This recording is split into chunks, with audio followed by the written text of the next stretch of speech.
Today we're going to be making raspberry shortbread. It's a very easy to put together recipe. It doesn't have a lot of ingredients.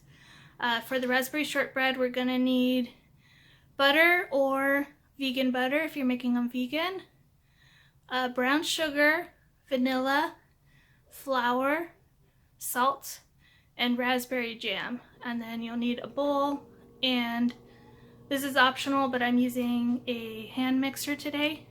You can also do it by hand if you don't have a hand mixer, and if you have a stand mixer, which is behind the hand mixer in this video, you want to use a paddle attachment for that. But those are really expensive and not everybody has them. The hand mixers are a lot cheaper. I think you can get one for around 20 bucks, maybe 15 if you go to Big Lots or something like that. And so it's much more affordable and easier to use for most people.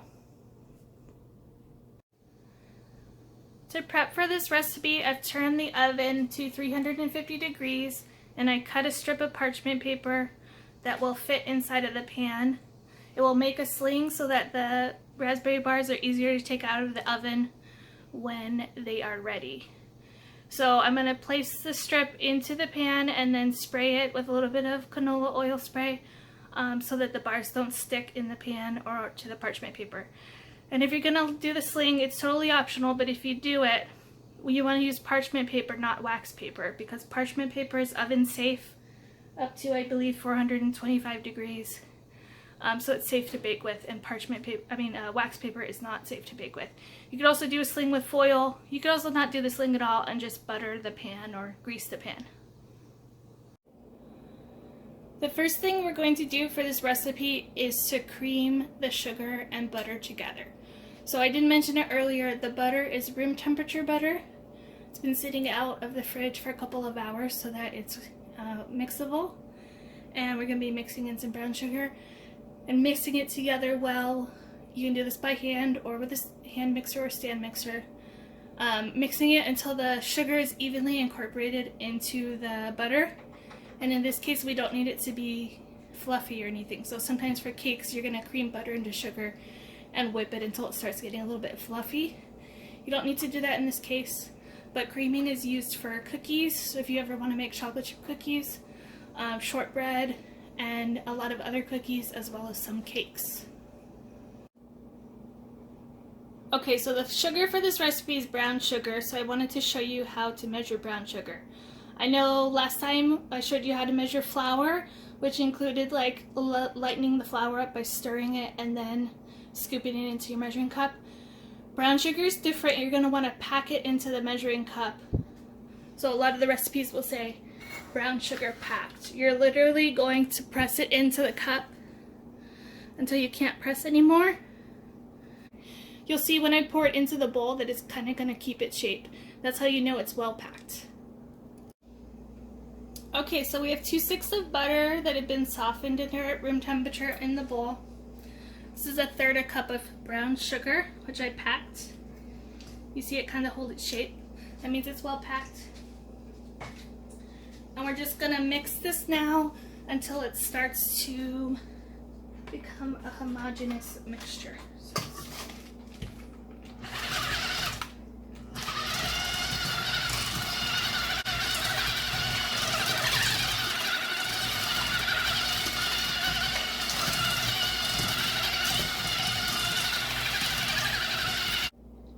Okay, so my mixer is supposed to have a stand, or it's supposed to be able to stand on its own, but it got too heavy because there is butter stuck in the beaters. So what you do is you use a little spatula, or if you don't have one of these, you could use like a butter knife or something to get the batter out of the beaters. And then if you see any big chunks of butter, you can like scrape the bowl and then beat it some more. So I'm going to just do that a little bit more. And then we're going to add the flour and salt in. And then mix it a little bit and the batter's pretty much ready. Okay, I don't know how easy it is to tell, but it's like a very smooth and homogeneous mixture when you move it around. That's what it looks like when it's fully creamed. And then this is creaming butter into sugar. It's a technique used in cookies. All kinds of cookies, including like chocolate chip, as well as some cakes. And then I don't want you to feel like you have to use a mixer just because you saw me using one. If you don't have a hand mixer, feel free to mix it by hand. It just takes a little bit more time. Okay, so now I'm going to beat the flour and salt into the creamed butter sugar mixture. So it's 2 cups of flour and a 1/4 teaspoon of salt. If you use salted butter or if you're using a salty margarine, do not add more salt unless you like things on the salty side. So we're going to mix this just until it starts to come together into like little clumps. It doesn't need to form a smooth ball. Okay, I'm going to test the dough. I'm going to try pinching it together. It should hold its shape pretty well. And that's how you know it's ready. It's also evenly mixed. And this dough is very, very buttery. So if you see other recipes where there's a lot more sugar when it comes to the creaming the butter and sugar, that's normal. Okay, I thought the dough was ready and I realized we forgot an ingredient. It has a teaspoon of vanilla extract, which I forgot to add. I just tasted the batter and I noticed it tasted a little bit plain. So I'm going to add 1 teaspoon of vanilla, mix it a little bit longer, and then I'll divide it up. So some will be for the crust on the bottom and then some will be for the crumble topping on top of the jam. The author of this recipe is very precise and she has all her recipes in grams as well as volume measures, which is what most recipes are written in, with the cups and the teaspoons and tablespoons. So if you prefer a more precise method of baking, you can do things with a kitchen scale. So I'm going to be measuring out 370 grams, which is 2/3 of the dough for the bottom crust right now.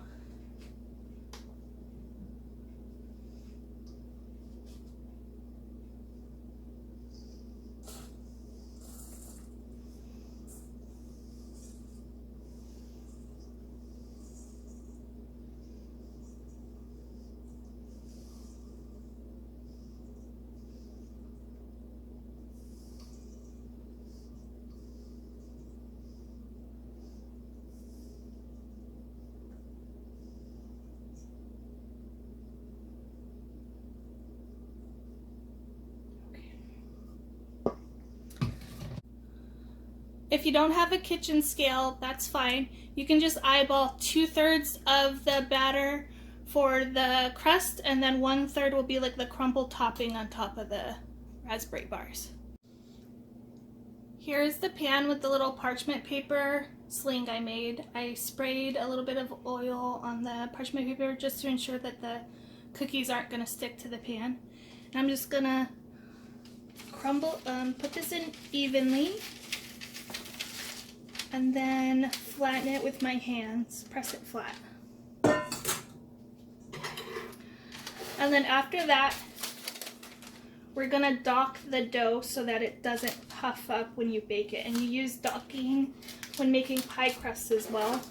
When you're blind baking pie crust, when you just want a pie crust to put a filling inside like a pumpkin pie, you dock the crust ahead of time so that it doesn't puff up. But as you can see, it's really easy to flatten with your hands.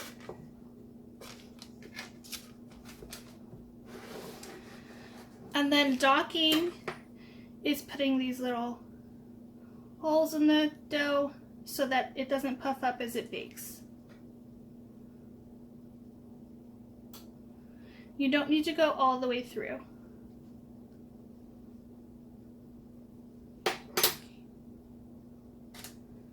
Okay, so I'm going to throw this in the oven and bake it about 16 to 18 minutes.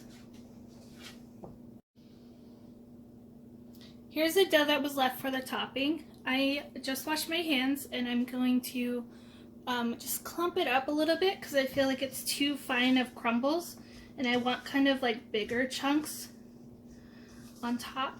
So I'm just gonna slightly squeeze it together. So then when it's time to put it on top, I can just crumble it into bigger crumbs. Maybe yours won't look like this. It's pretty fine. You might have ended up with bigger chunks of dough in the first place, so you wouldn't have to do this step.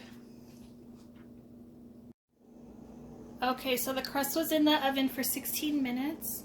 It's lightly golden around the edges. The reason why we pre-baked the crust was so that it would stay crispy and firm even after we add the jam and bake with it, the jam on it. So I see that the parchment is kind of flipping over here. And a trick I learned from Martha Stewart is to use one of these binder clips and just clip the paper out of the way while it's baking. And so now we're gonna be dolloping on the jam. Just want to do it kind of sporadically, but not all just in the middle, because you want to spread it evenly.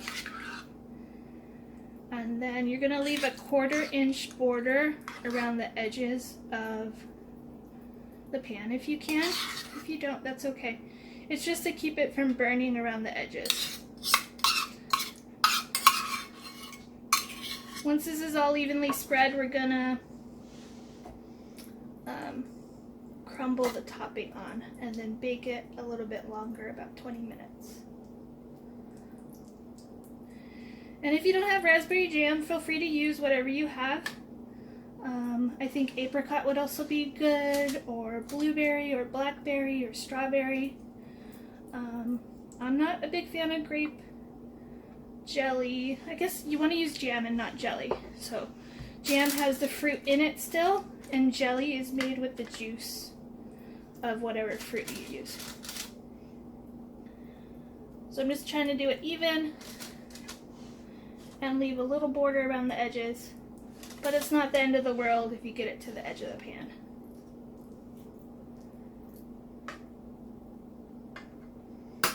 Okay.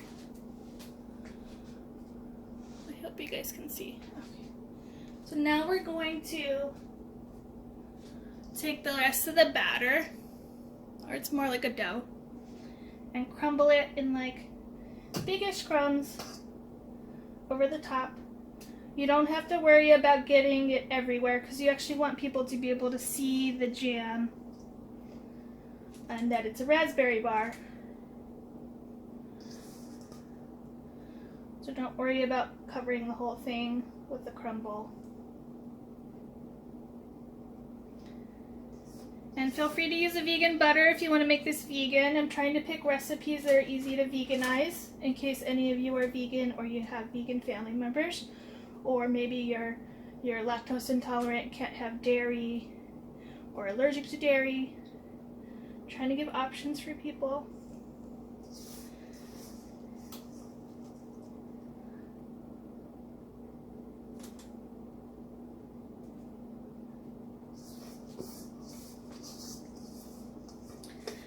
And if you want, you could even add some chocolate chips to this. So like some white chocolate chips or some dark chocolate chips.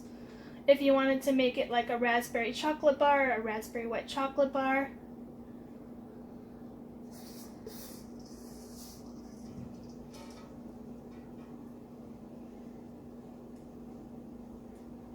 So we're just going to lightly press the topping into the jam so that it will be cohesive once it bakes and the crumb won't go everywhere. Okay, so now we're gonna throw it in the oven. It will bake for about 20 more minutes until the top is starting to get golden. And then we'll let it cool for a little bit. And these bars you actually want to cut while they're warm still, because the bottom will be very crunchy kind of and firm. So you want to cut them while they're still a little bit warm, so that they don't crumble after you bake them. Okay, so now I'm ready to cut the raspberry bars. So I have a oven mitt. They're still pretty hot. It's actually okay. Okay, so you can cut these into any shape you want. The recipe says it makes 16 bars. You just want to cut them while it's still warm, so you can actually cut through the crust.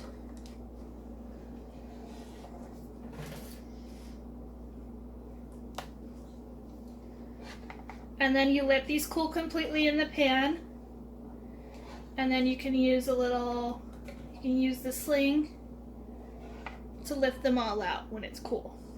So I'm just going to let them cool on this rack until they reach room temperature. And for storage, you want to store them in a sealed container in the fridge for up to 5 days, or you can freeze them if you don't think you're going to eat them super quickly in freezer safe bags, or wrap it in plastic wrap and then put it in a freezer safe bag. Okay, here comes the moment of truth. I'm gonna try getting one of these bars out of here. So it's mostly cool. When you want to use this thing, you just grab the two sides and pull up, and then you can get the item out of the pan real easily. And this isn't quite all the way cool, but I'm hungry and I want to try them. So this comes apart pretty easily. And there's a little close-up. It's a shortbread raspberry bar. It's got a shortbread crust with raspberry jam and then a shortbread crumble on top. You can use any jam you have, so if you don't have raspberry jam, don't worry about it. It would be great with strawberry jam, blueberry jam, blackberry jam. Whatever you have, you just want to use jam, not jelly, because jelly doesn't have any actual fruit in it. It just uses the juice of the fruit or whatever the jam is, jelly is made out of. So just use some jam and enjoy.